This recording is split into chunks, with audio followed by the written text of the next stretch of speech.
Bonjour chers concitoyens et camarades. Certaines personnes aujourd'hui, qui se croient sincèrement sans doute marxistes, nient des réalités tellement évidentes qu'on en est stupéfait. Certains, par exemple, qui donc se réfèrent au marxisme, parfois même au marxisme-léninisme, en arrivent à cette absurdité de dire qu'aujourd'hui, effectivement, la nation n'est pas en danger, que la construction européenne ne casse pas la France, mais que, voyez-vous, elle casse seulement la classe ouvrière, ou seulement le monde du travail. On est stupéfait par de tels propos, par une telle cécité politique. D'abord parce que, à supposer que la construction européenne ne détruise que, guillemets, que le monde du travail, que la classe ouvrière, eh bien, excusez-moi du peu, ce serait à peu près comme si on disait, voilà, la boule de fonte qui tombe sur ma maison ne casse pas ma maison, mais seulement la charpente, ou seulement le pilier central. La classe ouvrière, le monde du travail, c'est le cœur de la nation. La nation, c'est le peuple, et le peuple a pour racine, a pour force dominante, force dirigeante, eh bien ceux qui produisent. Et au cœur de ceux qui produisent, le monde du travail, bien sûr, et plus spécialement encore, la classe ouvrière.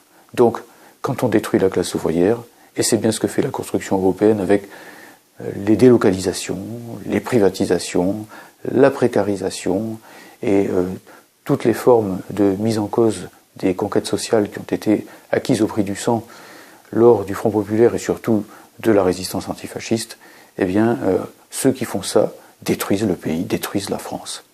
Et puis, plus globalement tout de même, il suffit de regarder, d'ouvrir les yeux, de ne pas être dogmatique, enfermé dans des schémas qui sont en réalité non pas inspirés du marxisme-léninisme, mais de la social-démocratie ou du trotskisme, et l'on voit aussitôt que oui, l'oligarchie capitaliste qui domine ce pays, et dont le dogme central, donc l'orientation principale, est cette fameuse construction, là aussi je mets des guillemets, construction européiste et atlantique, eh bien, détruit notre pays. Mais oui, regardons la chose sur tous les plans. J'ai déjà parlé des délocalisations qui ont dévasté l'industrie, du fait que notre pays, qui comportait jusqu'à 6 millions d'ouvriers métallurgistes dans les années 70, n'en a plus aujourd'hui que quelques centaines de milliers, que d'une manière plus générale, la France produit de moins en moins et importe de plus en plus, que l'agriculture aussi est menacée, et plus encore si effectivement les réformes européennes prévues sur la PAC vont jusqu'au bout. Les institutions sont évidemment également massacrées, littéralement. La République unie indivisible, si bourgeoise soit-elle, issue de la Révolution de 89 ou de 1793, est littéralement démantelée par les grandes régions mises en place par François Hollande. Les communes sont transformées en pure et simple fiction par les métropoles, par les communautés d'agglos, par la supracommunalité. Regardons la langue aussi. Ce n'est pas un petit sujet. Un pays, c'est quand même une langue aussi, en tout cas dans beaucoup de cas, et pour ce qui est de la France, c'est la langue française qui a été un élément central de la fabrication, de la production de l'État-nation, bien avant la Révolution française. Et là, que voyons-nous, effectivement, eh bien, c'est que l'oligarchie capitaliste privilégie systématiquement le tout anglais, que dans de grandes entreprises comme Renault, comme Peugeot, eh bien, on travaille en anglais, on communique en anglais, etc. La documentation technique passe à l'anglais, et ainsi de suite. Je ne développe pas, j'ai déjà développé ce thème-là dans d'autres vidéos. On pourrait multiplier les exemples, la culture, la science, l'université à la française, les grands services publics, la Société nationale des chemins de fer français vouée à la privatisation, Électricité de France vendue à la découpe, l'éducation nationale à l'heure actuelle, eh bien, elle aussi littéralement scarifiée, écartelée au nom de la réforme Blanquer, qui vise tout simplement, au fond, à mettre les établissements en concurrence complète les uns avec les autres, à casser le statut national. Faut-il que je donne encore une avalanche d'exemples pour que les gens de bonne foi voient, ouvrent les yeux et voient qu'en effet, la soi-disant construction européenne, ou l'intégration européenne, comme on dit, est en réalité une désintégration de la nation. Et cela sur des bases de classe parfaitement nettes. Il suffit de se souvenir du manifeste édité par le MEDEF en 2011, sous l'égide de Madame Laurence Parisot. Ce manifeste s'intitulait « Besoin d'air », on peut retrouver ça sur Internet, et il disait clairement que bon, l'heure était passée de l'État-nation, qu'il fallait aller vers, je cite, les États-Unis d'Europe, l'Union transatlantique, la reconfiguration des territoires, c'est-à-dire les métropoles, les grandes régions, etc., etc. Et donc c'est le MEDEF lui-même qui dit très clairement que désormais, pour mondialiser sa quête du profit, eh bien, il lui faut passer au moins à la taille continentale, voire à la taille mondiale. Et pour cela, tant pis effectivement pour le petit peuple, tant pis pour les ouvriers, pour les employés, pour les techniciens, pour les ingénieurs, pour les professeurs, pour les infirmières, pour les agriculteurs, pour les artisans. Enfin bref, ce n'est pas un inventaire à la Prévert. Ici, c'est tout simplement la liste de ceux qui sont sacrifiés sur l'autel de la course au profit de l'oligarchie française, entre guillemets, française en apparence quand même, parce qu'elle est de plus en plus effectivement confondue avec une élite qui ne veut plus rien savoir de l'héritage de ce pays, de l'héritage révolutionnaire de ce pays, et qui cherche avant tout à trouver sa place au soleil, de façon très égoïste, pour elle-même, dans la mondialisation capitaliste, à l'ombre de l'Europe allemande d'une part, et d'une mondialisation tenue principalement par les États-Unis d'Amérique. Voilà la réalité, voilà pourquoi il y a cette course à l'Alliance Atlantique, pourquoi il y a aussi cette course au tout anglais dont je parlais tout à l'heure. Par conséquent, le monde du travail doit prendre la tête de la défense de la patrie, comme l'avaient fait d'ailleurs les communards face à l'armée prussienne en 1871, en refusant de livrer Paris, puis les communistes et les francs-tireurs et partisans français ou partisans de la main-d'œuvre immigrée pendant la Seconde Guerre mondiale.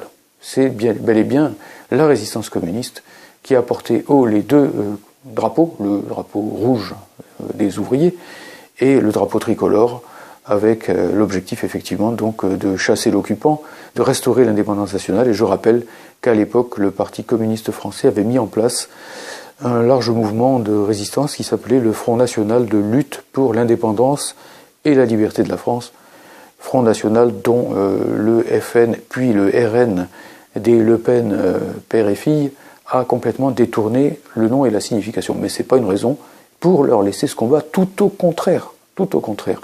La classe ouvrière doit redevenir, comme c'était indiqué dans le programme du Conseil national de la résistance, qui s'appelait les Jours heureux, elle doit redevenir le cœur de la nation. La phrase, je crois, du CNR, c'était de dire remettre la classe ouvrière, remettre le monde du travail au centre de la vie nationale.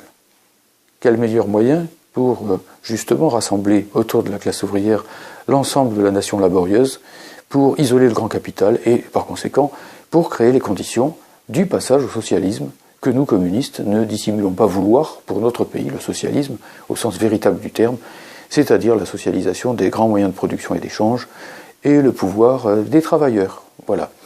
Deuxième déni qu'on est stupéfait quelquefois de voir sous la plume de certaines personnes qui se réclament du marxisme. C'est le déni de la fascisation. Alors c'est un mot que le PRCF a été l'un des premiers à utiliser dans la période récente pour décrire la marche de notre pays, mais aussi de toute l'Europe, vers l'État policier, vers des situations de plus en plus brutales de répression, de lois liberticides, d'utilisation des méthodes les plus sanglantes contre des manifestants pacifiques. Je pense à ce qui s'est passé tout dernièrement contre les Gilets jaunes, mais auparavant déjà de la chasse aux syndicalistes qui régnait à l'époque de Manuel Valls lors des luttes contre les lois travail successives. On voit quand même ici très clairement qu'il y a une sorte de pourrissement de la démocratie, fût-elle bourgeoise, qui de plus en plus piétine ses propres références traditionnelles au libéralisme politique et met en place, en effet, des mesures de plus en plus violentes à l'égard du monde du travail, parce que le monde du travail ne supporte pas, justement, ce viol permanent de ses conditions de vie, ce viol permanent de la nation, qu'est par essence la construction euro-atlantique du grand capital. Et du coup, il faut bien entendu le réprimer, puisqu'il ne consent pas. Gramsci dit quelque part que, effectivement, l'hégémonie, c'est ce qui permet de dominer au niveau culturel, mais il ajoute aussitôt que cette hégémonie, elle est cuirassée de coercition, c'est-à-dire de matraque, de coups de bâton sur la tête pour ceux qui ne consentiraient pas. Et la classe ouvrière, le monde du travail, voir le mouvement des Gilets jaunes, voir la révolte dans l'éducation nationale, voir de plus en plus effectivement ce qui se passe dans nombre d'entreprises, le monde du travail ne supporte plus cette espèce de violence, de viol permanent dont il est l'objet, ainsi que la nation. Ça ne signifie pas que nous soyons déjà sous le fascisme. Fascisation, ça ne veut pas dire fascisme, ça veut dire marche vers les conditions de l'instauration du fascisme, avec des mesures internes à la démocratie bourgeoise, mais qui sont de plus en plus policières, de plus en plus violentes, de plus en plus sanglantes. Effectivement, avec, évidemment, à l'arrière-plan, les fascistes traditionnels, purs et durs, qui attendent leur heure et qui ne sont pas les adversaires réels du régime en place, qui sont simplement sa bouée de sauvetage, son prolongement, comme on le sait, comme on l'a vu déjà à plusieurs reprises dans l'histoire. Et c'est pourquoi, là aussi, le monde du travail, la classe ouvrière et les communistes, à leur tête, doivent effectivement, comme ils l'ont fait lors du Front populaire, dont le nom exact était Front populaire antifasciste, doivent effectivement donc ici prendre la tête de la lutte pour les libertés démocratiques, contre la fascisation. Bien entendu, pas simplement pour s'en tenir à la démocratie bourgeoise actuelle, qui est de plus en plus hypocrite et mensongère, selon les mots de Lénine, mais pour effectivement rassembler largement le peuple dans cette défense des libertés et créer les conditions, le tremplin en quelque sorte, vers ce qui est nécessaire, c'est-à-dire une large démocratie populaire aussi directe que possible, que nous, marxistes, dans notre jargon habituel, nous appelons le pouvoir des travailleurs ou la dictature du prolétariat, quitte à faire passer un frisson d'horreur dans le dos des petits bourgeois. Voilà. Dernière chose, effectivement, que je voudrais ajouter, c'est que les conclusions stratégiques de ce constat que la grande bourgeoisie détruit la nation, que la grande bourgeoisie détruit la démocratie, et je pourrais dire aussi qu'elle détruit la paix, mais je ne peux pas parler de tout, ou l'environnement, mais je ne peux pas parler de tout dans la même vidéo, effectivement, le constat se traduit dans des tâches pratiques. Et la tâche pratique numéro 1, c'est que, le monde du travail, c'est la leçon centrale du léninisme, doit devenir la force dirigeante d'un large front, un front populaire, un front antifasciste, un front pacifique, un front patriotique également. N'ayons pas peur de ce mot et cessons d'abandonner le mot patriotisme, le beau mot de patriotisme né avec la Révolution française. Les patriotes, c'était les partisans de Robespierre. Cessons de leur abandonner donc ce mot. Et ne confondons pas le patriotisme communiste populaire avec le nationalisme bourgeois réactionnaire, raciste, xénophobe, etc. De même que nous ne devons pas confondre l'internationalisme des prolétaires, celui de Marx, prolétaires de tous les pays, unissez-vous, avec le cosmopolitisme ou le supranationalisme des Maastrichtiens, des partisans de la mondialisation néolibérale, du FMI, de l'OMC et compagnie. Il y a une ligne de classe, il y a un affrontement de classe entre le patriotisme populaire et le nationalisme bourgeois, entre l'internationalisme prolétarien et le cosmopolitisme bourgeois. Patriotisme populaire et internationalisme prolétarien marchent ensemble.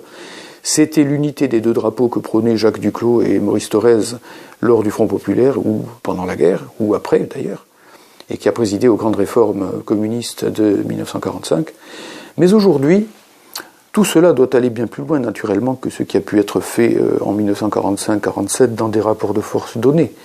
Aujourd'hui, notre oligarchie hexagonale, j'ose à peine dire française, tant elle détruit la France, cette oligarchie doit être combattue, isolée, etc. Et pour cela, effectivement, il faut rassembler contre elle tout le peuple, demander la sortie de l'Union européenne, de l'euro et de l'OTAN. C'est ce que nous appelons le Frexit progressiste, antifasciste, anti-impérialiste. Et à partir de là, les conditions seront créées pour que nous puissions effectivement, non pas en parole, en baradinant, avec des grandes théories qui n'en finissent pas, mais concrètement avec des affrontements de classes qui vont jusqu'au bout, mettre hors jeu la grande bourgeoisie et par conséquent faire tout simplement ce que nous communistes nous appelons la révolution socialiste, aller vers effectivement l'éviction de ce mode de production capitaliste qui est aujourd'hui de plus en plus obsolète, destructif, qui n'apporte plus que fascisation, régression sociale, course à la guerre impérialiste et autres horreurs. Voilà. Par conséquent, n'opposons pas ce qui ne doit pas être opposé. N'opposons pas le Frexit progressiste qui est effectivement ce sur quoi nous pouvons très largement, et nous le voyons bien, cette idée germe chez les Gilets jaunes, cette idée germe dans le mouvement social, malgré tous les caciques confédéraux, etc., qui veulent empêcher qu'on discute de tout cela, n'empêchons pas la jonction entre ceux qui veulent effectivement le Frexit progressiste et ceux qui comprennent que ce Frexit ne peut avoir pour terme que le socialisme, et que par conséquent, il faut le conduire d'emblée sur des bases de classe, sur des bases révolutionnaires, sur des bases qui mettront en cause la domination des monopoles capitalistes, de l'oligarchie, du capital financier sur notre pays, et cela s'appellera bel et bien une révolution.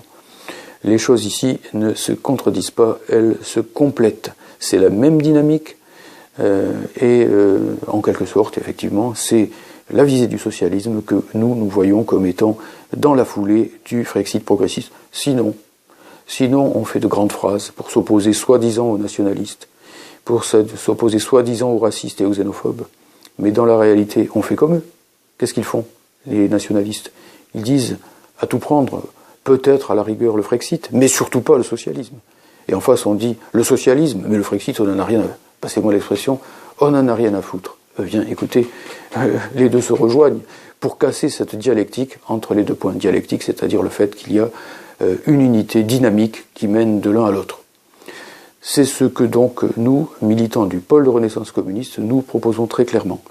Le rôle dirigeant de la classe ouvrière dans la lutte pour le Frexit progressiste est bien entendu dès le début dans la visée du socialisme et du communisme, avec effectivement la conquête du rôle dirigeant de la classe ouvrière dans un large front antifasciste, patriotique, populaire, écologiste, ce que nous appelons FRAPP, en employant les initiales, FAPPE, un large FRAPP donc, qui permettra effectivement, non pas encore une fois en parole, dogmatiquement dans les théories, mais dans la réalité, à partir de larges affrontements de classe où la classe ouvrière ne sera pas à la remorque mais devant et en position offensive, de marginaliser le grand capital, de le battre et de passer véritablement à ce qui seul peut sauver notre pays de la destruction, de la déchéance finale, à savoir le socialisme pour la France.